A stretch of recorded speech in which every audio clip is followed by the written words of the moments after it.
Yeah, hi everyone. This is John Hulse with Coldwell Banker Seacoast Advantage. We're here for the next segment of our series on purchasing investment oceanfront condos. Today we're here with Chad Williams with Bearings Management.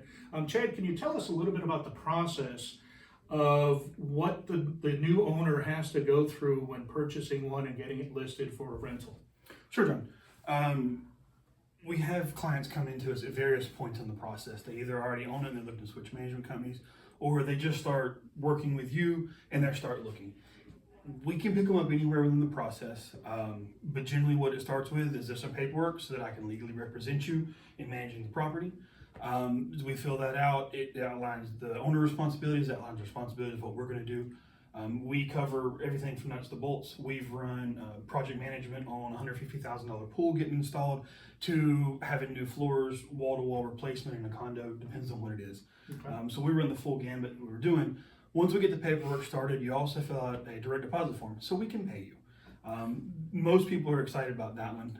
We generally pay on the 15th of every month. Okay. If it falls on a weekend, we try to front load that so it'll come on the 14th or the 13th so that you can get your money, because that's the most important thing that people want to know. Of course, When wanna they're make some getting- money. Yes. Absolutely. Once that paperwork's done, that starts the contractual relationship where we represent you, going through the process. Okay. And what kind of costs are associated with it from the homeowner's perspective? What kind of costs and expenses do they have with you? So with us, we have a technology fee, which is $65 a month. That covers, we do wireless locks so we can remotely monitor. I have had an owner that we had to call at 4 o'clock in the morning going, are you actively using your code, or do I need to call the police because someone is using your code? Turns out his mother-in-law decided to show up early, but they were unhappy at being called at 4 o'clock in the morning. They were happy that the process worked.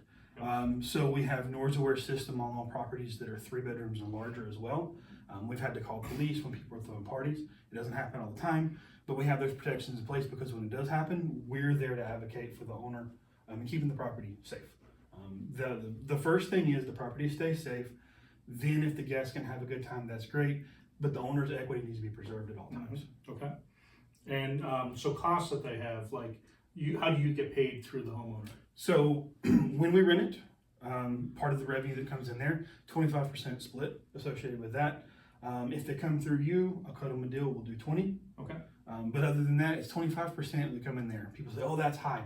If you go with an on-site company, you're looking at a lot of times 40 to 45% Right. associated with that. That's correct. And that covers us doing basically everything for you.